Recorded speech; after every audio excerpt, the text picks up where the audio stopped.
Hello, and you're listening to Eco Justice Radio. We present environmental and climate stories from a social justice frame featuring voices not necessarily heard on mainstream media. Eco Justice Radio acknowledges that we recorded this show on the traditional River Valley passage to the hunting grounds of Yellowstone for the Blackfeet and other native nations, in the place we call the Gallatin Canyon of Montana. Welcome, I'm Jack Ide. On today's show, grizzly bears, guardians of the wild, and their battle for survival.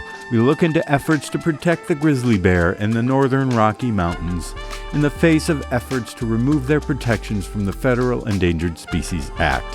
We sample several documentaries on author, elder, advocate for wild bears, Doug Peacock. And finally, we look into the recent demise of the greater Yellowstone ecosystem's most famous grizzly, 399. Doug Peacock, born in 1942, is a U.S. author, filmmaker, wildlife activist, and Vietnam War veteran. He is best known for his work dedicated to grizzly bear recovery in the lower 48. His book, Grizzly Years in Search of American Wilderness, and serving as a model for the well-known character George Washington Hayduke in Edward Abbey's novel, The Monkey Wrench Gang. Doug is the co-founder of several conservation organizations, including Round River Conservation Studies and Save the Yellowstone Grizzly.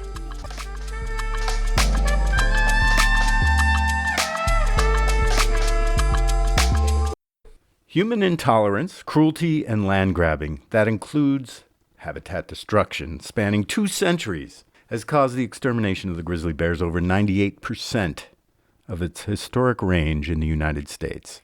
Grizzly bears were finally listed as a threatened species in 1975 under the protection of the Federal Endangered Species Act. The population viability experts say 5,000 grizzly bears are needed in interconnected populations to maintain genetic diversity over the long term. So we have two areas in the northern Rockies, the northwestern area of the United States. The northern continental divide ecosystem has 1,163 bears, and the greater Yellowstone ecosystem has around 1,000. And they're not far away from each other, but they're separated.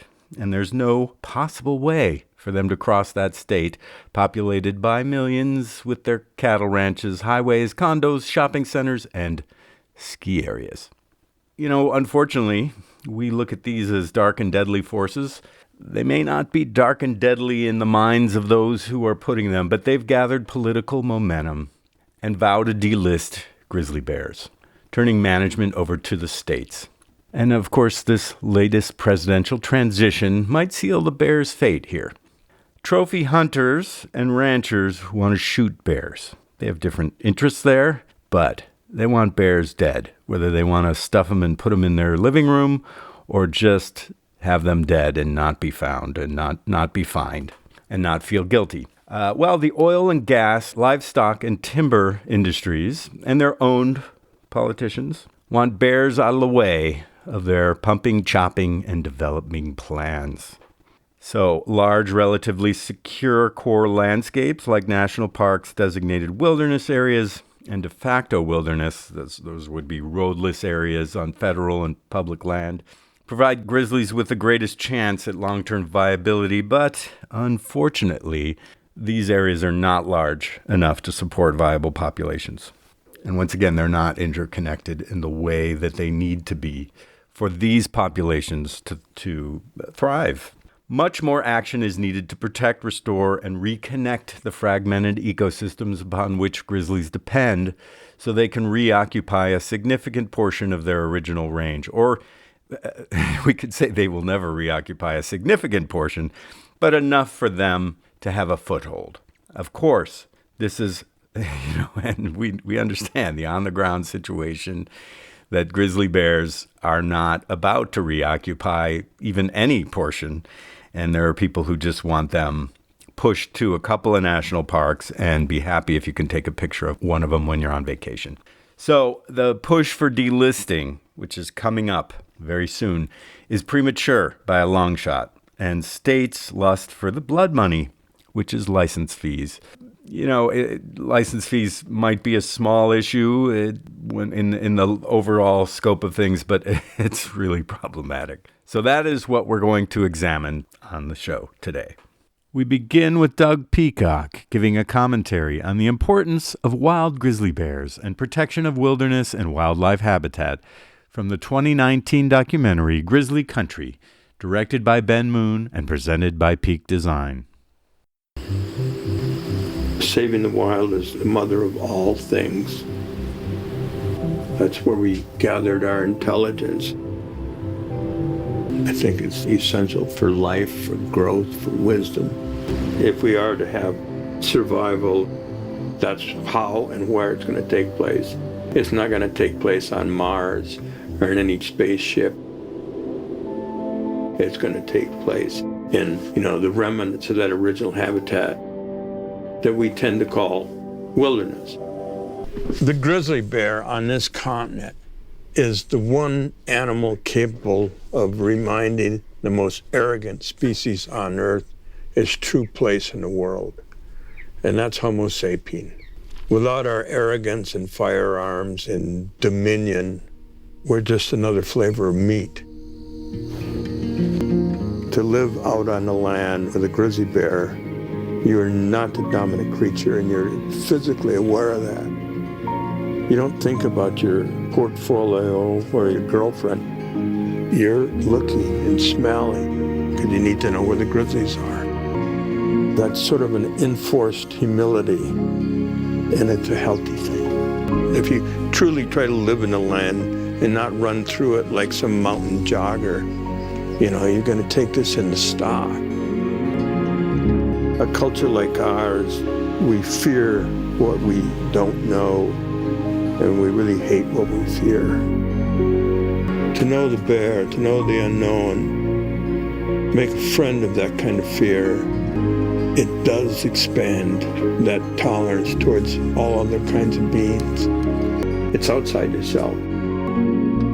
It approaches that quality of wildness that lives in all of us. What I've aimed to do is to save habitat. That's the most satisfying expression of joy I know. That was Doug Peacock from Grizzly Country. Next, we continue with a 2021 documentary, The Beast of Our Time, Climate Change and the Grizzly Bears, narrated by Jeff Bridges. Clips featuring authors Doug Peacock, Terry Tempest Williams, and Rick Bass. The film is by Save the Yellowstone Grizzly and supported by Patagonia and Sierra Club. I thought of the wilderness we had left behind us, open to sea and sky, joyous in its plenitude and simplicity, perfect yet vulnerable, unaware of what is coming, defended by nothing, guarded by no one. Edward Abbey. This wild, magnificent land is known as the Yellowstone ecosystem, that vast region surrounding the nation's first national park. All the original animals who lived here before the coming of the white man are still here. For the tribes, the greatest of these was the grizzly bear. An early arriver to this beautiful green continent, eager for the garden that was emerging from the ice, land of forests and flowers, of blizzards and beauty, the grizzly bear walked alongside us down the Rocky Mountain front. We are at a crossroads. We now have the unholy power to decide the fate of other species. The grizzly bear's fate and ours are one. 50 years ago, grizzly bear advocate Doug Peacock sought to make a lasting record of their existence in the lower 48. Along with his best friend, author Terry Tempest Williams, they speak to the power and value of the wild. We knew this was coming. We've been talking about this together, Doug, for 30 years. I'm surprised. I didn't think it would come this close. I didn't think we would be sent home, brought to our knees in this moment of reckoning and awakening. Mm-hmm. And I actually think it's a good thing. And I don't say that lightly. We almost lost my brother to COVID. He survived, but 200,000 people haven't. And we are not grieving them. We are not grieving the loss of species. We are not grieving the fires that are burning. We just go on as everything is fine. And this is really the crucial time that we need our We need our friendship. We are passing the tipping point right now. We are just sampling the air from California and a little bit from the Pacific Northwest here in Montana. The greatest threat to grizzlies in this Yellowstone ecosystem is climate change. We are incapable of seeing ourselves as the problem. I think we are the problem, and that's why we have to learn how to live with grizzlies. That's why we have to learn how to live with coyotes or drought or fire lapping at our door. I would not care to live in a world where there are not grizzly bears. That would be the final depletion of everything I love, not just in my American West, where we are right now, but in the world. It's a final defeat of the wilderness here. It means the end of wilderness. It means that everything is unmistakably a human landscape. I still believe, especially now, that when we're all under siege with climate change, that we can connect with the heart of wildness and other species. So when I see a grizzly, I see the potential of who we really are. And I don't want to forget that.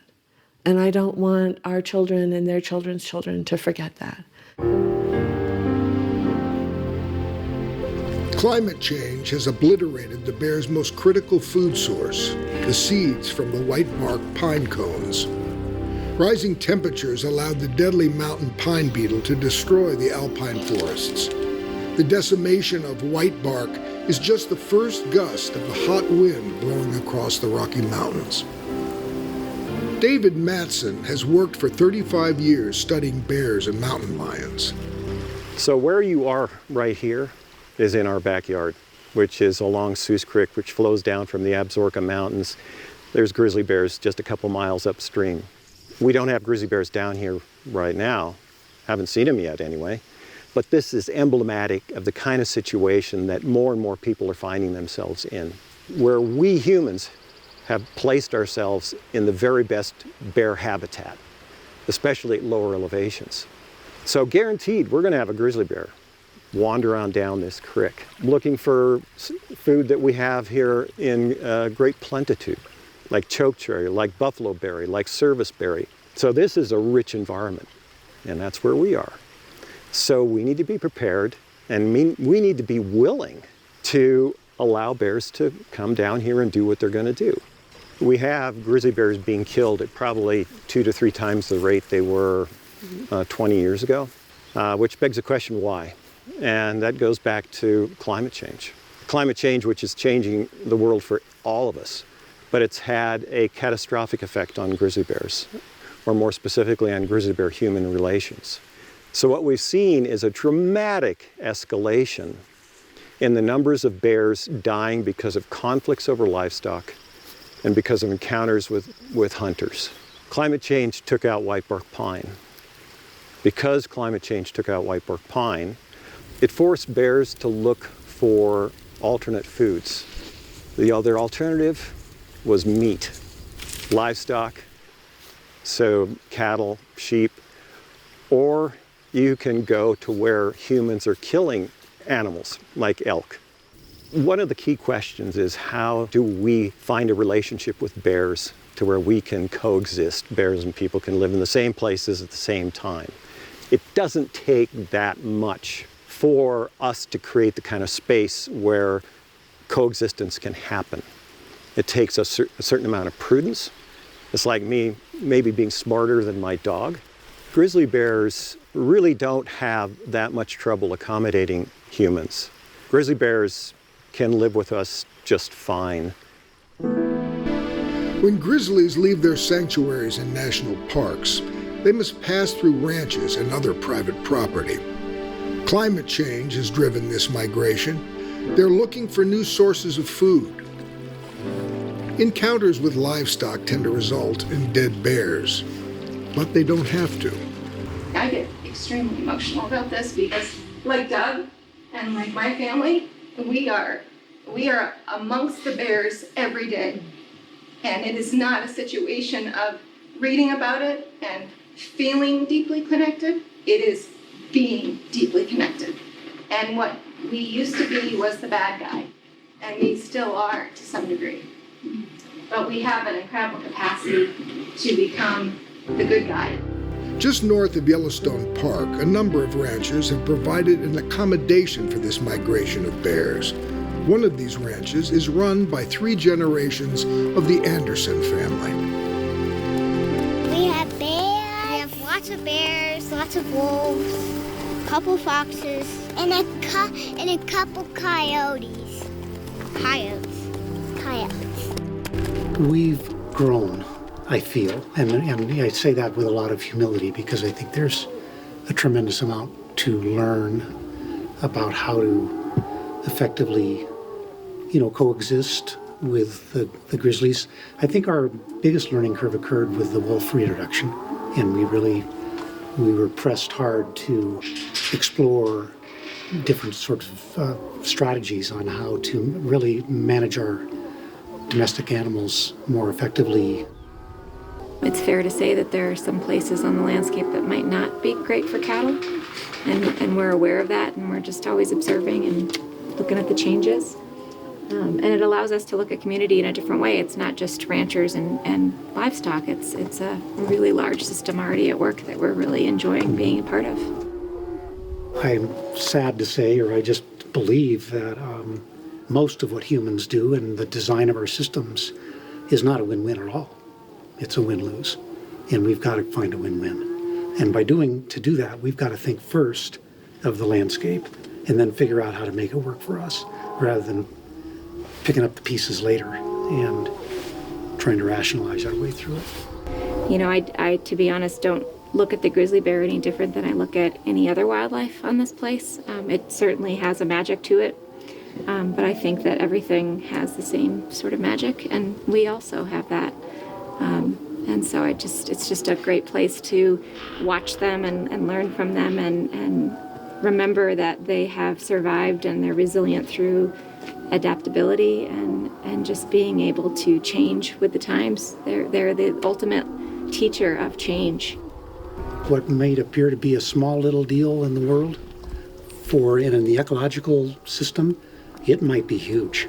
The science is clear on the effect of climate change on the greater Yellowstone ecosystem's carrying capacity for grizzly bears.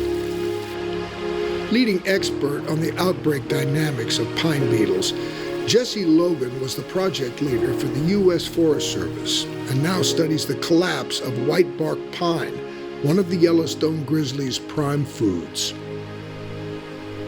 When we predicted and published in the scientific literature what we expected to happen with global warming and whitebark pine, it's really one of the early examples, maybe the first example of an ecological prediction well in advance of something that played out almost exactly as our models had predicted.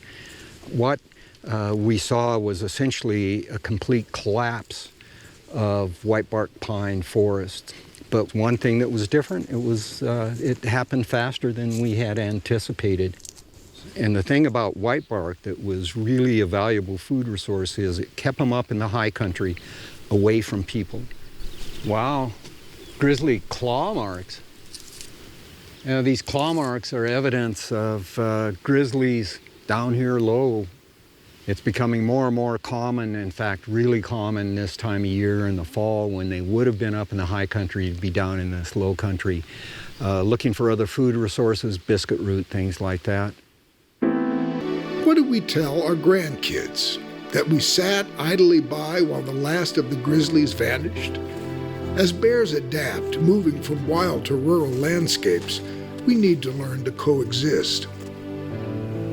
Louisa Wilcox has been a fierce advocate for the Yellowstone grizzlies for 3 decades, challenging trophy hunting, challenging delisting from the endangered species list, and keeping a broad watch on the lives of bears. Under my desk is a huge box of 400 records of grizzly bear deaths in Yellowstone. In it are a number of stories that tell a lot about how grizzly bears are dying, about carelessness and thoughtlessness and people being unprepared to be in grizzly bear country. There are some dead bear stories that are tragic. One day, This bear found itself in the wrong place at the wrong time. When a hunter hunting alone, afraid, at dusk, armed, with no bear spray, encountered this bear. And he shot and killed it. Some of the most important and wonderful voices for the grizzly bear are tribal people. 270 tribes and traditional societies signed a treaty opposed to trophy hunting grizzly bears. And when you look at trying to connect grizzly bear populations that have been long isolated in the Northern Rockies, to connect those populations to each other, and you look at the lands that tribes either own or have legal claim to, you suddenly get a picture of possibility, that the tribes have a key that is critical to the grizzly bear's future. Yellowstone grizzlies are threatened with extinction. They are cut off from vital genetic diversity. We must allow them to reunite with their counterparts in the Northern Continental Divide ecosystem if any of them are to survive. Author Rick Bass is a passionate defender of all things wild. He has lived for 34 years with the last remnant of the grizzlies of the Northern Rockies in the Yak River Valley. I live up the very northwest part of the state, and Yellowstone's grizzlies are trying to get back to the Yak. They were there once, an unbroken stream of grizzlies moving from one mountaintop to the next, raising a family on one mountain, the young going to the next mountain, raising her family there, hopscotching from one mountain to the next, down to Yellowstone and back. It's really hard to be a grizzly right now.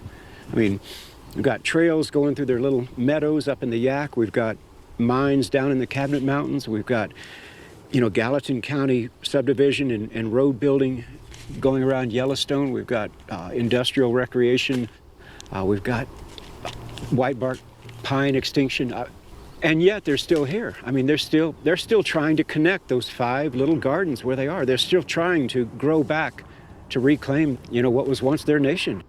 To have only 25 left in the Yak, they're called the Walking Dead. I don't want to see them vanish. The judge who ruled twice for the Yellowstone grizzlies, saying we can't hunt them, the judge had a very simple question for the government.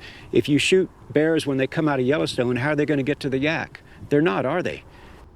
That was from The Beast of Our Time, Climate Change and Grizzly Bears.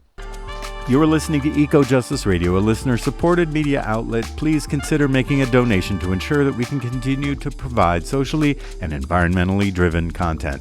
Donations can be made at ecojusticeradio.org or socal350.org. For an extended version of this interview, as well as other benefits, we encourage you to become a member of our Patreon at patreon.com/ecojusticeradio. Today you're listening to Grizzly Bears, Guardians of the Wild, and their battle for survival. I'm your host, Jack Ide, and we sample several documentaries on author and elder advocate for wild bears, Doug Peacock, as well as on the recent demise of the greater Yellowstone ecosystem's most famous grizzly, 399.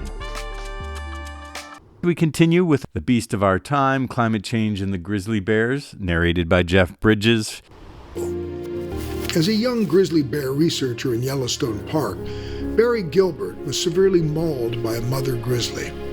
Instead of blaming the bear, he devoted his career to studying and defending the species. Yeah, what was surprising about that analysis of the white bark pine seeds is what a perfect food it was.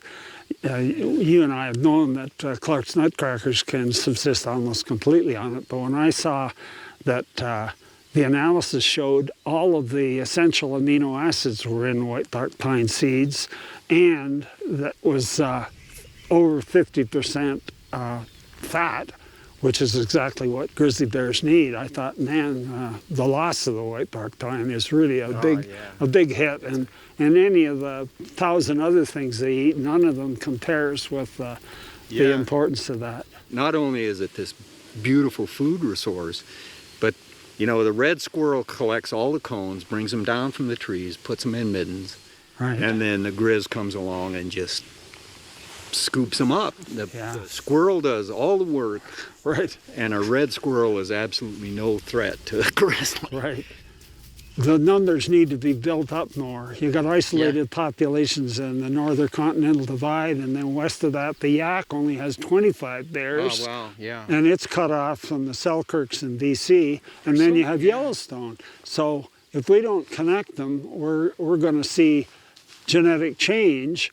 And also one thing that I've never heard anybody talk about is if you keep shooting the explorers that are going out to new habitat, what happens to the population? I think it's a misinterpretation to say we got so many bears now that they're exploding out of the park. Dave Matson has pointed out that this is consistent with decreased food base, therefore less density for them to sustain themselves. Right. So the ones that can't get enough food are going outside the park. Just so critical to get that connection, that genetic exchange. Right. And to do that, it's up to us to learn to live with bears. People start tolerating them, and then we get some pathways that go under highways, then we'll probably be in better shape. Cubs stay with their mothers for nearly 3 years. She teaches them where to go when the berries are ripe, how to deal with wolves and wasps, how to avoid people and cars. Filmmaker Brad Orsted followed one such family for years. In 2015, I was following a couple grizzly bear cubs with their mom. She was shot in the back of a basin by a hunter for standing up to move that's not aggressive. And we thought those cubs were doomed. There was no way they were going to make it through a Montana winter. And lo and behold, summer of 2016, those cubs came out by themselves. So they fought to survive. It was with great, great honor and pleasure that I'd get up in the morning and race down there to find the orphans. And those little orphans had that fight and that drive. They had to do it by themselves. They didn't have all of the lessons that their mom had taught them yet.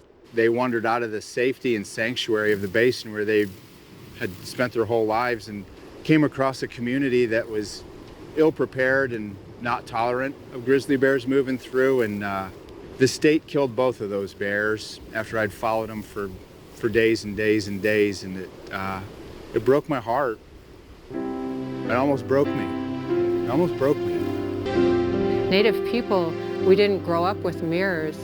Like my ancestors 200 years ago, my great-great-grandmothers didn't have mirrors. What they had around them was the landscape, were the animals looking back at them to look at, and they were reflected back to themselves in this beauty, in this country, in this wildness, in this landscape. So our dances and our stories, they were about what we saw. And we saw bears and elk and mountain lions and minks, and that's how we saw ourselves. Cindy Furman is a poet, author, and co-editor of Native Voices, a collection of poetry and prose. The grizzly bear, who is slowly disappearing from this land, is not being represented, is not being counted, is being forgotten as something that used to exist here that doesn't exist anymore, that is part of a historical past, but not important to the ecosystem. When we finally make the decision to save these places, to save the black bear and the bull trout and the salmon, to undam our rivers, to save the Yellowstone grizzly, we will ultimately be saving ourselves. So when we think about the West, when we think about this continent that we're on that we call North America now, we have to start seeing ourselves as part of this very delicate ecosystem that is hurting right now, and realize that it can't hold us forever if we don't start giving something back. The survival of the species depends on crossing barriers like freeways and railroads. It also requires a measure of human understanding and tolerance. Leading the freeway crossing effort is Lance Craighead of the famous Craighead family, pioneers of modern grizzly bear biology. I've been working with Doug Peacock and Save the Yellowstone Grizzlies on trying to get grizzlies across I-90 out of Yellowstone to areas further north. And this will be more and more of a pressing need with climate change, as animals need to move across the landscape to find better living conditions. It's absolutely critical bears be able to pass from one mountain range to the next, even if they're island ranges. You know, Yellowstone's an island ecosystem. There are grizzlies at the north end of those mountains right there. A culture like ours loves to build power lines and pipelines and freeways, absolute barriers to migration. And you can improve an existing bridge or underpass for a couple $100,000. So it's really cost effective. Just put some fencing in there, could do a little landscaping, and it's already pretty nice for animals, but it's noisy and they can still get scared and run up on the highway. Maybe we can pipe bear-friendly music, you know, to the freeway, under the freeway there, and you know, have a little solo Bach or something, you know.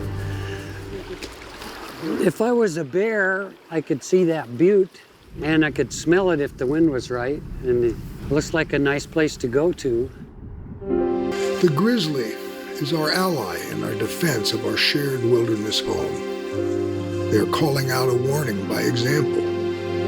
Climate change knows no boundaries, spares no life. If we shun their warning, the consequences will be severe.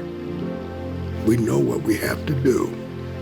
The grizzly's fate and ours are one. That was from The Beast of Our Time, Climate Change, and Grizzly Bears. The next clips are from the documentary Peacock's War from 1988, originating from PBS Nature. Once you go into grizzly country, you are automatically entering a system where man is not the dominant animal. You don't have the option of blowing the bear away, and therefore you have to deal with the bear. If we want to have that great bear out there, I think we have to accept him just as he is, with all his cantankerousness, with that indomitable quality about him. I came back in 1968 after the Tet Offensive, but I got to a lot of places in Vietnam before the war did, and it wasn't a terrible place. I loved the people, I loved the country. It was a wonderful country. There were tigers there were deer there.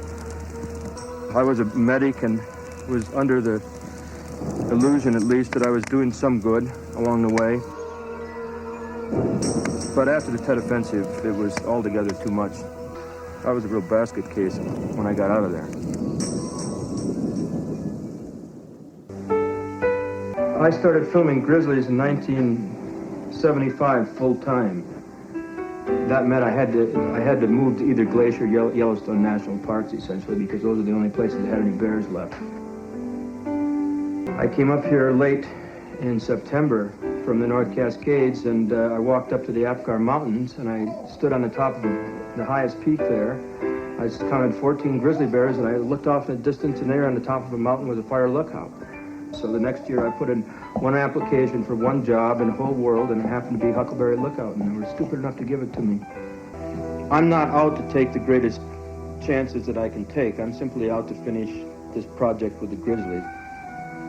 It's a great hunk of my life, and I'm close to wrapping it up in some way. But that involves an element of risk. My dreams are filled with dangerous encounters with bears. Sometimes the bears are ferocious and even a little unnatural. It's curious, but it's also very practical. I work out all my fears and my dreams, and then when I get out there in the real world, I don't have to bother with them much. A couple times a week, sometimes I'll dream of bears. The grizzly, especially among the Plains Indians, was always something more than a bear.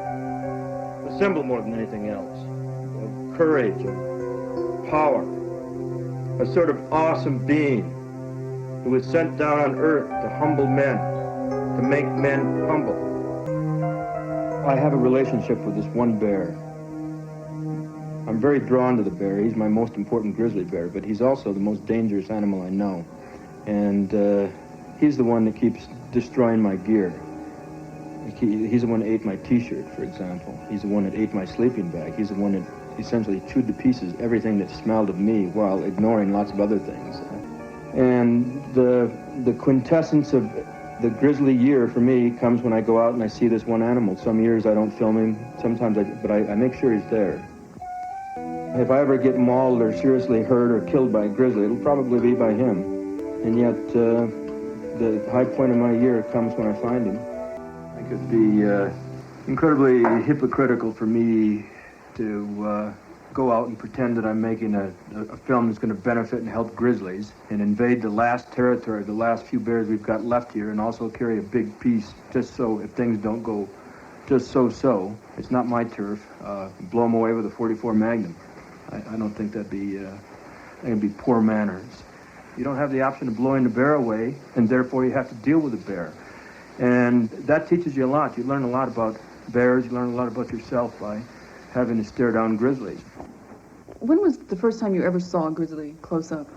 Well, it was in Alaska, and I was a punk kid packing a .44 Magnum on my hip, and we were hiking across some sort of open country, and all of a sudden, at about 100 yards away, a grizzly sees us, stands up, and immediately just charges. Doesn't hesitate, nothing. I take my .44 mag out, and I've got them all ready to go, and I've been reading all these horror stories about Grizz and all these macho books and talked to all kinds of hunters. And I knew after about 2 seconds I wasn't going to shoot the bear anyway, you know. Did the bear keep coming? The bear kept coming up to about 15 feet away. Then it sort of lifted up its front paws, not really a rear, but sort of lifted up, caught our scent, and veered and ran away just as fast. After that, I quit carrying guns in Grizz country. Well, what would you do if a bear charged you? You got to stand your ground because there's nothing else you can do up there. There's no trees to climb. And there aren't? No, and bears do this to each other all the time. Most charges are bluffs. Of course, you never know until it happens. But if you stand your ground, the odds are the bear will stop and veer, turn off. Do you think that people that are killed by bears, that happens because they try to run away, or they try? Well, that's where a lot of people get hurt because they move too quick when they should be standing their ground, and they trigger the predator instinct because grizzlies are predators part of the years, and part of that instinct is there. So if you get charged by a saw with cubs and she's only 40 feet away and you make a move for a tree, she's likely to conclude that charge. But if you stand there and just stand your ground like another dominant bear, 99 times out of 100 she won't. Should you have your arms out? I guess I do because I think it makes you look a little larger. That's all.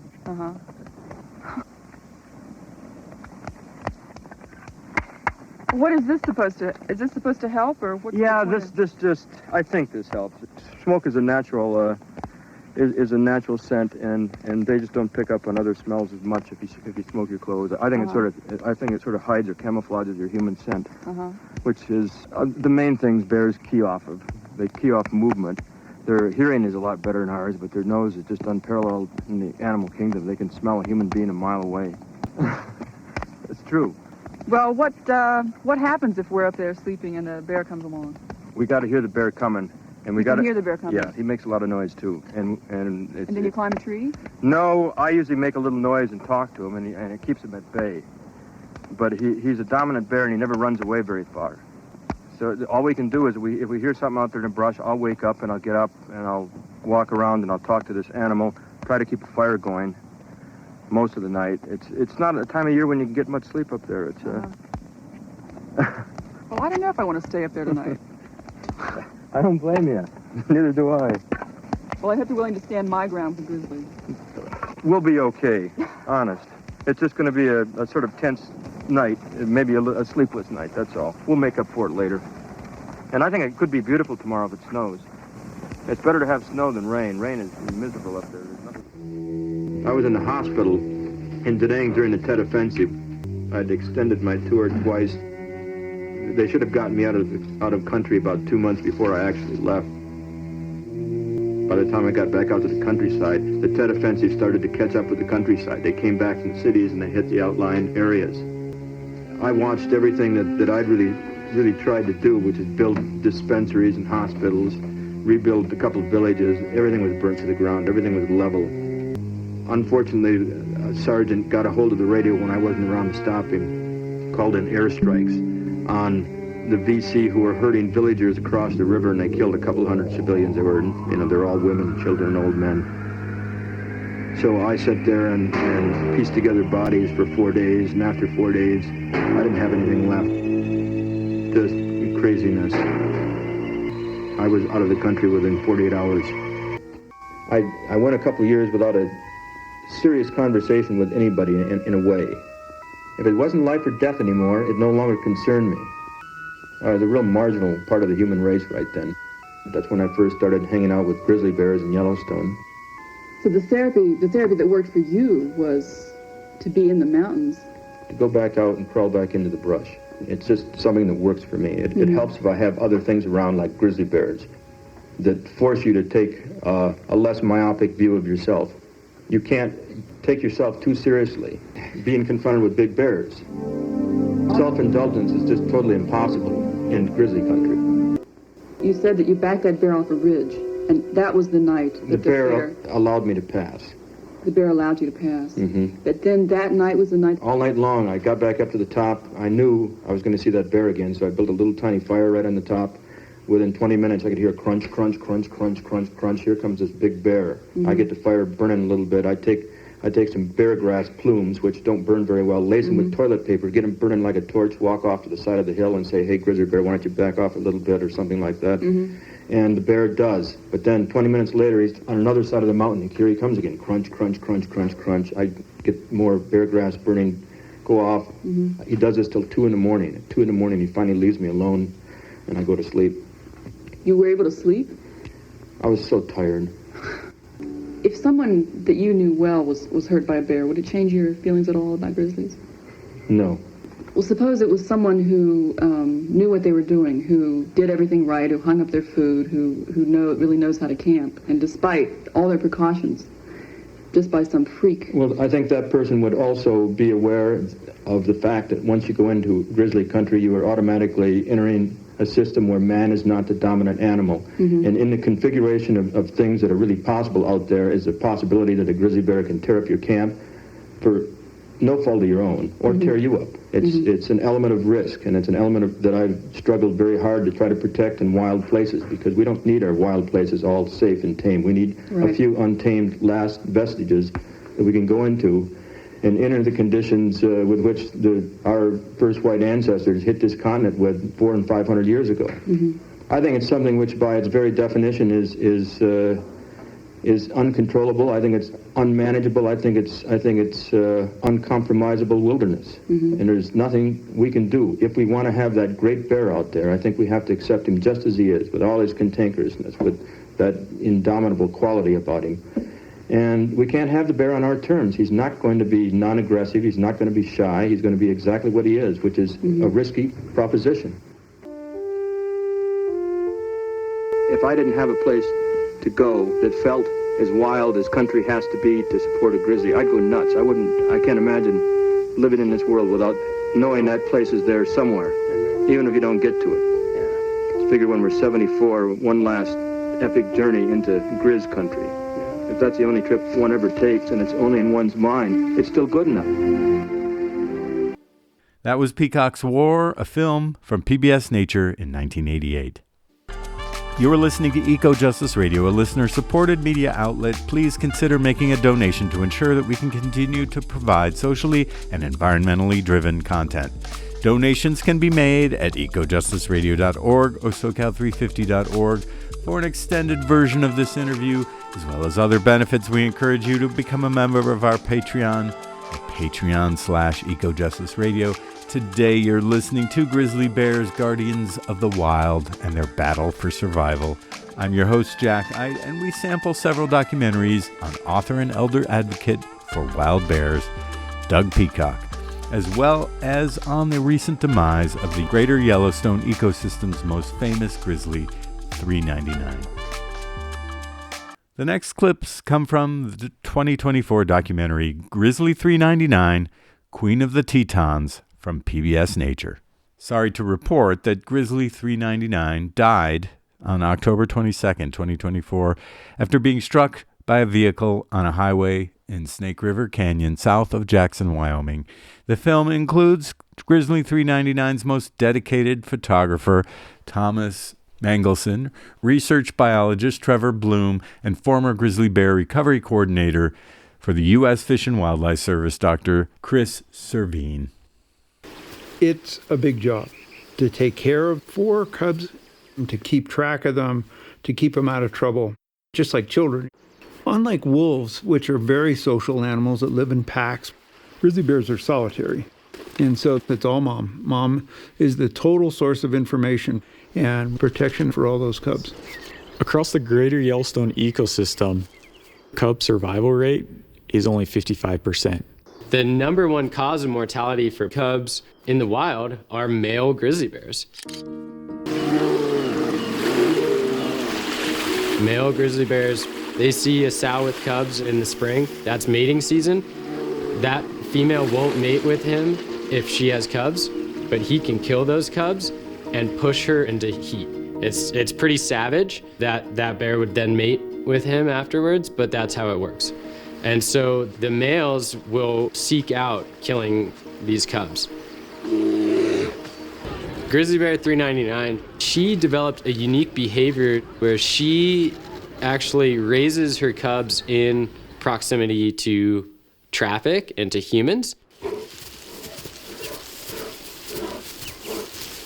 And the reason is that male grizzly bears do not like people. They don't like being seen by people. They definitely don't like traffic.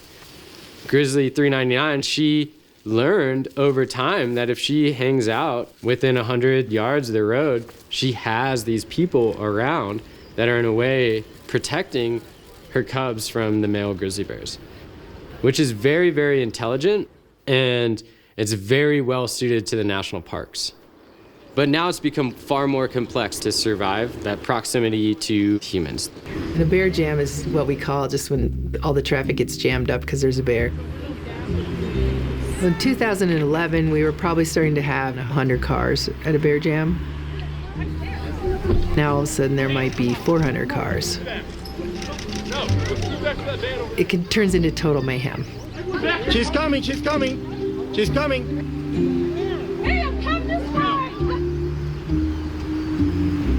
All the things that could go wrong in one of those bear jam situations.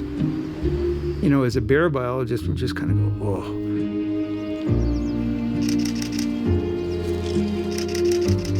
People look at her and think, oh, she's idyllically living in the national park. Isn't it just wonderful? But bears that get close to people lose their normal avoidance or fear response. And that's called habituation. This is good in a way because it allows them to live in places where there are people, but it also is risky because it puts them in closer association with people. 399 has been so good at getting her cubs across the highway. Waiting by the roadside, looking both ways, and then she'll cross the road and call her cubs. Sometimes one will be left behind, and she'll go back across the highway, say, you guys stay here, I'm going to get Joey.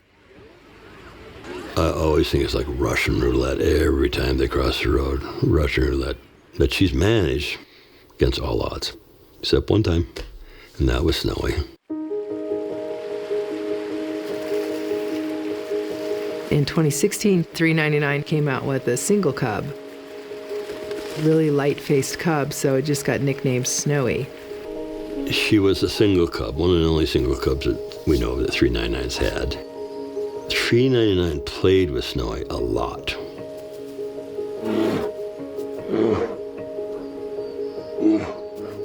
They were just, so much fun to watch. And then 399 was crossing the road at dusk, just north of Pilgrim Creek, and Snowy was hit by a driver that didn't stop. They never found out who hit the cub. And 399 picked up Snowy and took him off the road. Laid the body by a big spruce tree, and then ran up and down the road bawling all night long.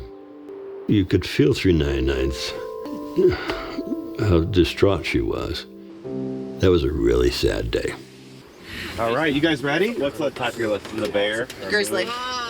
Grizzly bear? So 399 is by and far and none the most popular and famous bear here in the Tetons, and probably in all honesty in the world. We are within minutes of where I was told to maybe go. I need you all to keep your fingers crossed, think positive thoughts. And this is a bear jam. And let's hop out. Right there, in the trees. Right there, there's Mama. There's Mama right there, right there. Yeah. It's right there. Yeah. Oh my gosh. Oh, here she is. Look, right there. Right there. Oh, I see. I see her. Keep that on her.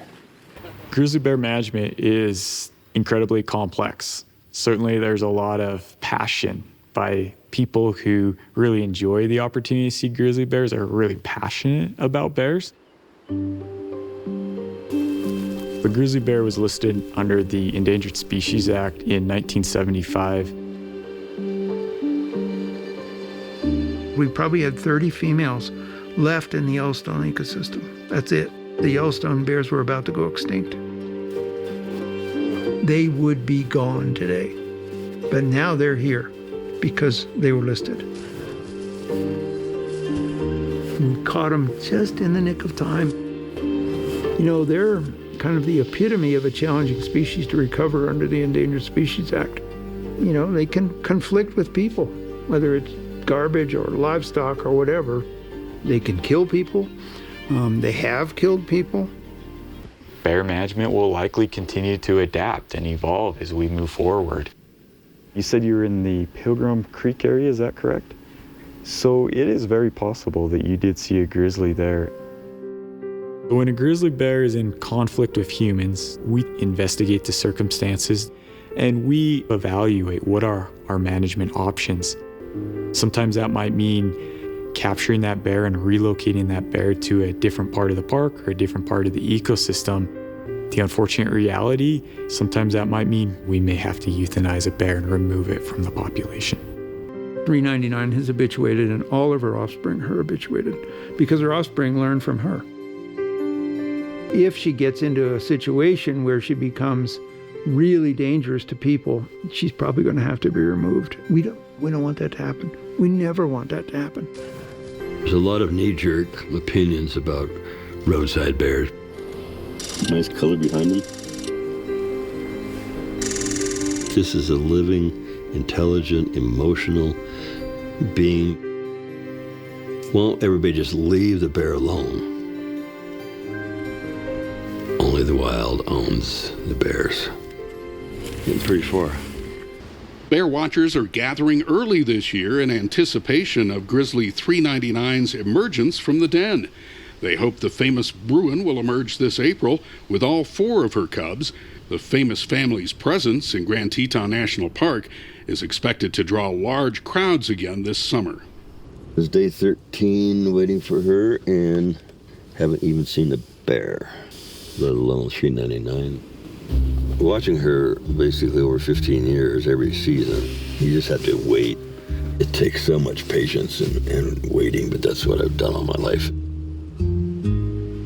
I was hoping she would come out a week or 2 earlier than last year because the cubs are much bigger and they're a year older. Last year I spent 145 days out. I mean, that's half the year.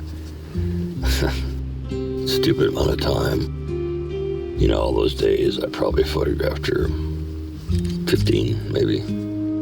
The payoff is great, but it's a hell of a lot of waiting.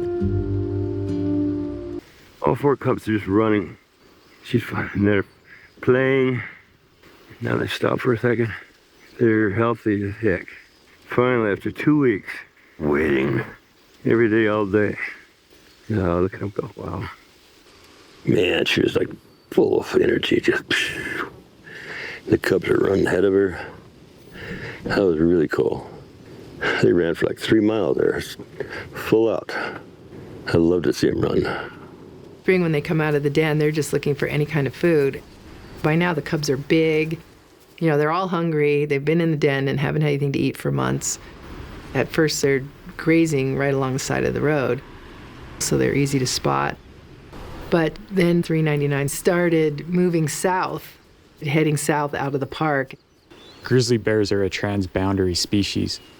Here in Grand Teton, we're a relatively small national park.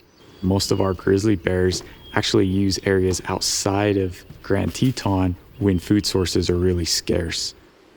But grizzly bears outside the park, certainly some controversy involved. We didn't see her much all summer because 399, she started being very elusive. It was very unusual.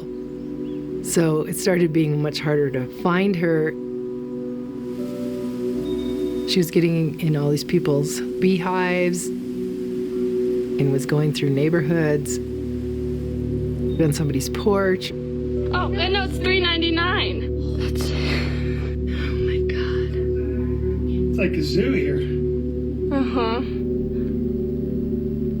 She really started changing her behavior. And that was really, really stressful because there's just so many things that can go wrong once they get out of the park. I'm a fifth-generation rancher from Sublette County. When I was a kid, I spent my summers with my granddad, and we moved cows, cowboying they call it, in the mountains up here.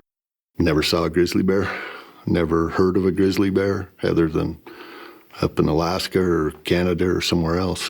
It really varies year to year. I mean, last year we lost as many as 10 or 12 cattle to bear kills. And we don't mind feeding a grizzly once in a while, but we're trying to feed people, not grizzlies. Bear 399, she's a beautiful animal, but I think they habituated that bear and her cubs to people by chasing her all around, and everybody wanted to see her, and they didn't let her be a wild bear. And, you know, those things come back to haunt wildlife most of the time. What does a person do with their yard, right? Do you just let everything just grow wild in your yard? You manage your yard. And this is your yard. This is everybody's yard. It's public land. And it ought to be managed properly. I would like to see the state of Wyoming be able to manage the bears themselves, and that would mean hunting. Allow, you know, a hunting season on the grizzly bears, which is fine. I think they should be here, but they just need to be managed to a certain number. And you know, that number's, we're over it. They are a beautiful animal, and they take really good pictures. They're also a dangerous animal. As great a mother as 399 might be, and as cute as the cubs might be, she's in fact a grizzly bear with long teeth and claws and can do substantial damage to a person in certain situations. You know, they can conflict with people. Actually, the first time I ever heard of 399 is when she mauled a guy in the northern part of Grand Teton Park. 15 years ago, 2007, I've used to get up early and go for runs and hikes, and so I wanted to do that in the national park. As I'm going up this path, all of a sudden there's 399 and her cubs, and I'm yelling, "Hey, hey!" She was charging right at me, but just turned and stopped right next to me, arm length away. I stepped directly away from her, and I stepped off the edge of the road, and I had to take quick steps to keep from falling down. That moment, she charged right at me. She bit me in the back, and at that moment, I had this thought that they're just going to eat me. The next thing that happens is I hear this voice yelling, "Hey, hey," and then there's more commotion. Then I hear voices. Then this paw leaves my leg. When I got to the hospital, a Park Service employee asked what I thought should be done with the bear. I did not want to see anything happen to that bear. It was not at all her fault. In a surprise encounter, she was feeding on an elk carcass. She had offspring with her. The Park Service called me. We agreed to leave that bear on the landscape and not do anything to her because it was what we call a natural aggression. And so that was a long time ago. But it was a recognition that there were more and more bears in the Jackson Valley, and they would be moving south, and there'd be more people around. Grizzly bears, there's so much controversy there, mostly because they're still protected under the Endangered Species Act. The grizzly bears in the greater Yellowstone ecosystem, they've recovered more than 7 times of what they were. And so Idaho, Montana, and Wyoming have petitioned for the grizzly bears to be taken off the list. and that is on the table right now. That is the intention of the Endangered Species Act, is that an animal recovers and then they're delisted. The majority of Wyoming wants that to happen. The ranchers want that to happen. The hunting community wants that to happen. But the argument for keeping them on the list is that we're not seeing any gene flow between the distinct populations. Here in the greater Yellowstone ecosystem, we've got a really healthy population. Up in the Bob Marshall Wilderness and Glacier National Park, you have another population of grizzly bears, and there has not been gene flow between those two populations, meaning there's a genetic bottleneck. Grizzly bears need connected landscapes and corridors in order to make that gene flow possible. Recovery, in many people's opinion, would be defined by when those two populations can interbreed. Some people would argue that we should let that happen first before they're delisted. If they get delisted, they're gonna get hunted. 399's behavior is a great behavior within a national park. If there was a hunting season for grizzlies, it would be a horrible behavior to be that tolerant of people. If there was a hunting season, it would actually be some of these roadside bears that would be the first to go. That whole fall was just always, you never knew where she was going to be. And it's all private property. So the game and fish were chasing people out. And we're all worried that she's going to get in trouble. From a management perspective, I mean, she's a nightmare. Everybody was like, oh my God, she's in this neighborhood. Now she's in this neighborhood. Now she's back in the park. And you talk to people that work for the Forest Service, they work for the Park Service, they work for U.S. Fish and Wildlife, Wyoming Game and Fish. The public is telling them they need to do this. They need to protect this animal. There's so much pressure on them. Late Saturday, an interagency team successfully attached radio collars to two of grizzly bear 399's yearlings in order to monitor the bear's location and take steps to prevent conflicts between the bears and residents of Jackson Hole. That whole parking lot was full of agency people, and the parking lot was closed off. They trapped 3 of the cubs. 399. She ran up in that little hill there, obviously really stressed out, looking for her cubs. I mean, I've seen her lose cubs before, just in the bushes and stuff, and she goes nuts by huffing and drooling and standing up and running around and bawling like crazy. And over the weekend, the U.S. Fish and Wildlife Service collared 2 of 399's 4 yearling cubs after increasing conflicts with humans south of Jackson. Excuse me for interrupting, but what happened 2 days ago, it was pretty brutal, I think. She was separated with her 1 cub from her 3 other cubs. She's 26 years old. She does not need to have her cubs darted and drugged. Yeah, Tom, no, thanks for that response. And this is where, this passion comes through, right?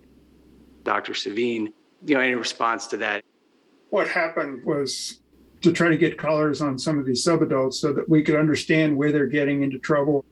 And most disturbing to us bear biologists is what her offspring are going to do, because they're learning how to live around people. And, we've got increasing numbers of bears, and we've got increasing numbers of people in bear habitat. And that collision is the dance that's occurring. And I just hope that we can keep her out of trouble. Grizzly 399 and her 4 yearlings paid a visit to Jackson last night around 10:30 p.m.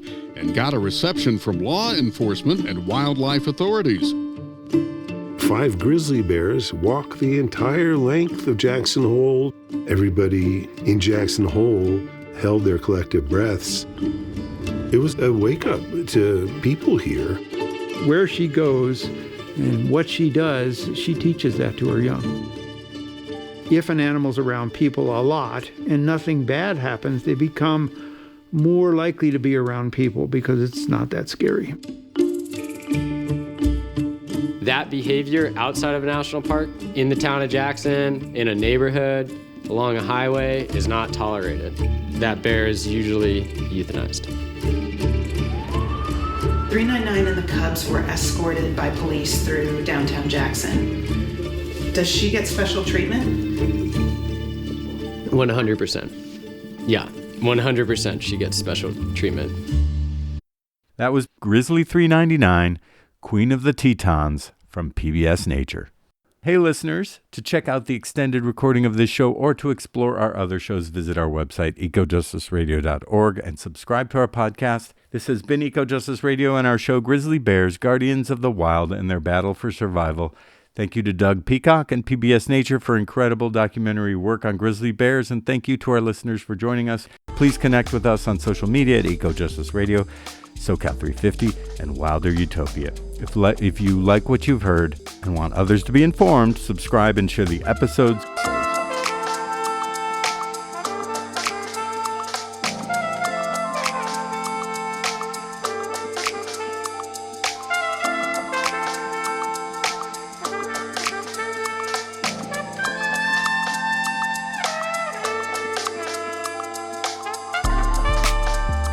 You have been listening to Eco Justice Radio, a project of SoCal 350, executive producer and host, myself, Jack Ite, co-host Carrie Kim, and engineer and original music by Blake Quake Beats. And until next time, remember, the power is yours.